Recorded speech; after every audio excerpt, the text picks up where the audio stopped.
Terima kasih pemirsa Sultan TV, Anda masih bersama kami. Tentunya dalam bincang hari ini kita masih membahas soal presidensi G20 pembuktian politik luar negeri Indonesia.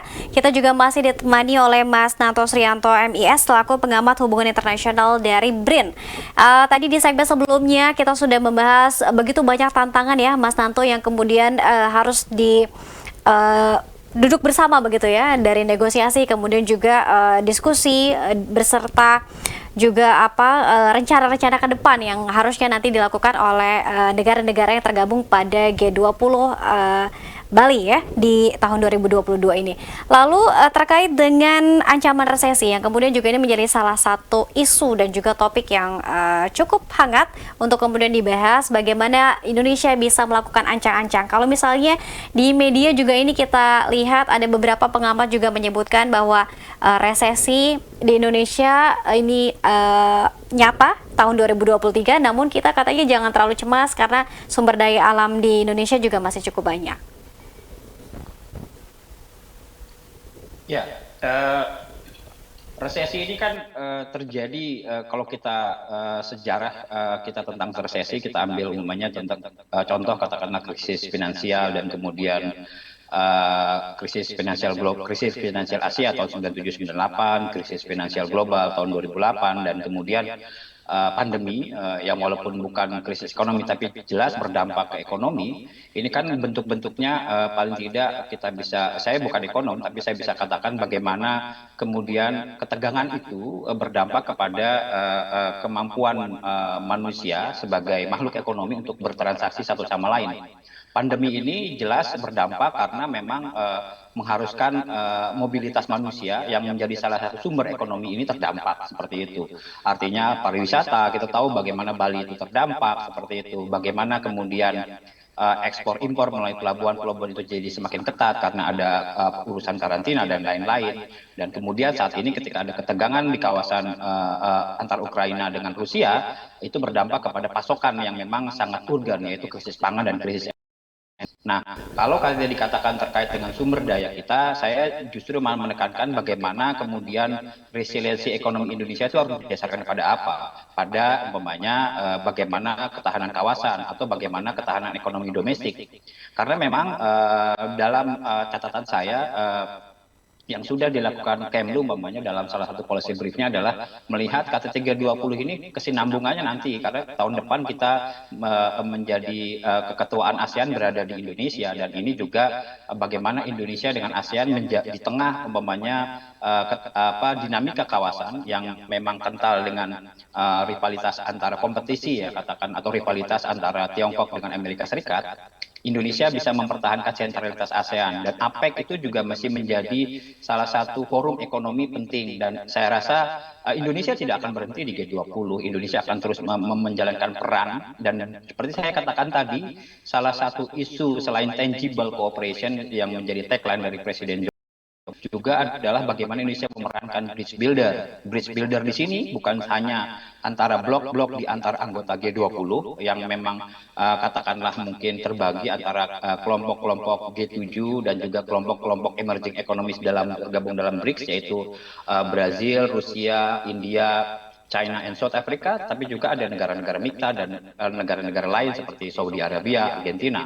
Termasuk juga bridge builder ini, penjembatan ini adalah dengan di luar G20, karena kita tahu Indonesia sejak saya katakan beberapa kali di beberapa media juga, keanggotaan kita di sana tidak hanya membawa kepentingan nasional, tapi juga bagaimana ASEAN selalu diundang untuk kemudian berbicara bagaimana katakanlah kesepakatan di G20 yang sifatnya norm shaping dan norm setting ini juga berdampak kepada banyak negara.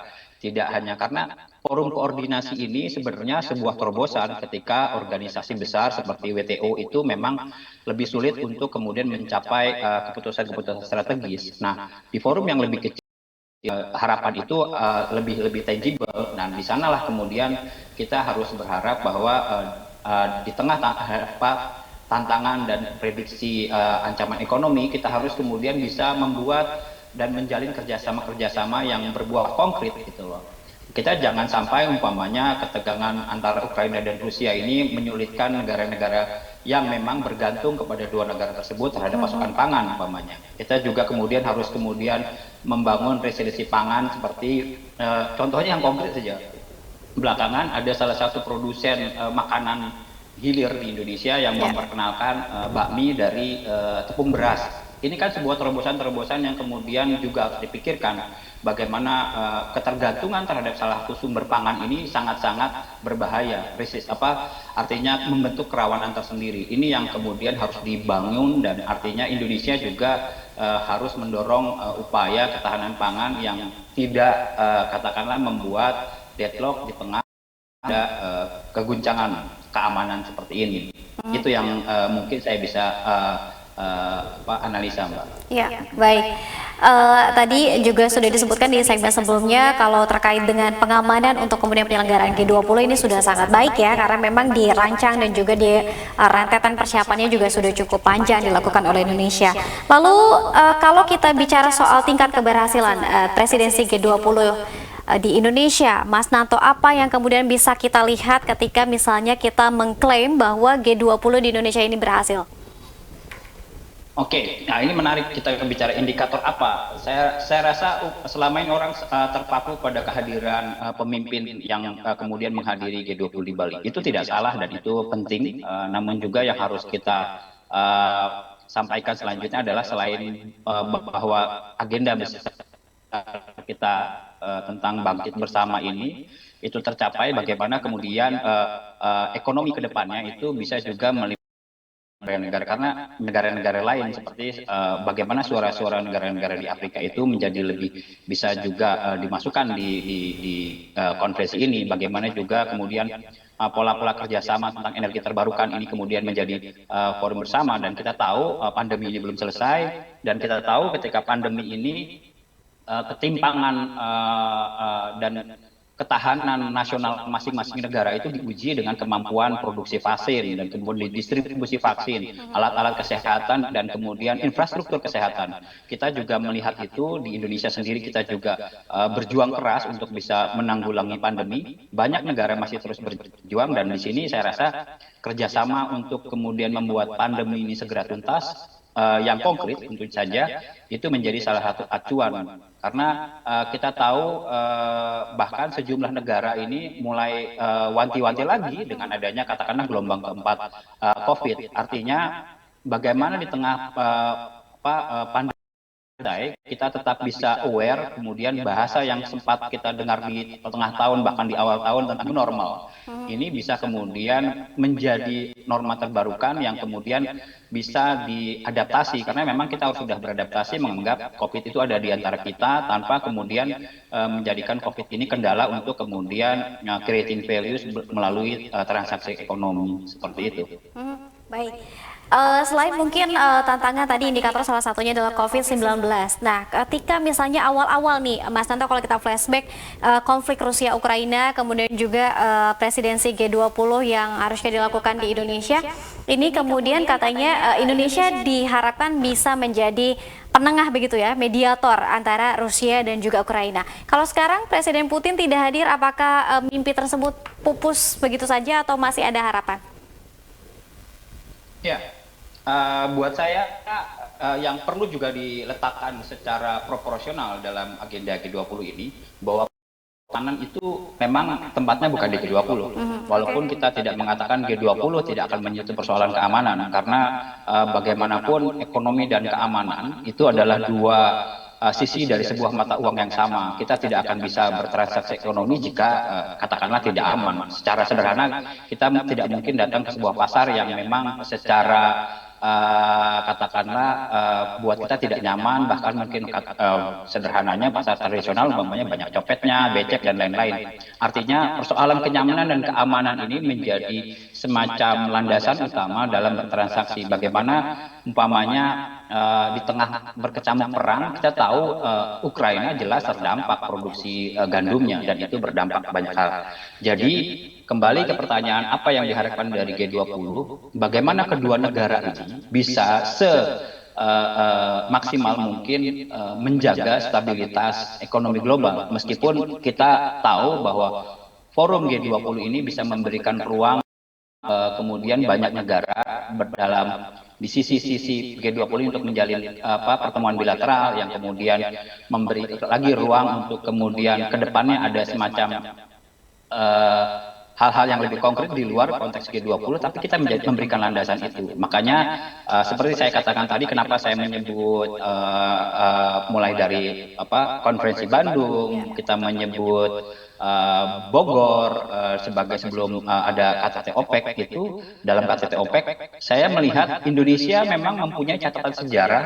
Kita cukup cerdik dan cermat dalam membangun agenda setting, dan saya rasa semoga apa yang disiasati Indonesia dalam pertemuan ini bisa memberikan banyak hasil konkret. Umpamanya bahkan yang terakhir kita tahu dalam konteks climate change, Bali itu menjadi semacam patokan di mana banyak negara kemudian menyadari di dalam climate change umpamanya dikatakan ada pembelahan antara negara berkembang dan negara maju. Bagaimana mitigasi perubahan iklim. Kita di Bali itu berhasil mendorong tanggung jawab yang proporsional. Nah, kita kan sebelumnya kan saling lempar pada saat sebelum Bali. Tapi kemudian ada semacam tanggung jawab proporsional. Negara berkembang punya hak untuk membangun, tapi juga untuk melestarikan lingkungan hidup. Pun apa yang sudah terjadi di negara maju bukan cuma hanya menuduh negara berkembang sebagai penyumbang karbon, tetapi juga mereka juga bertanggung jawab bagaimanapun mereka sudah menikmati dividen dari pembangunan yang lebih dahulu.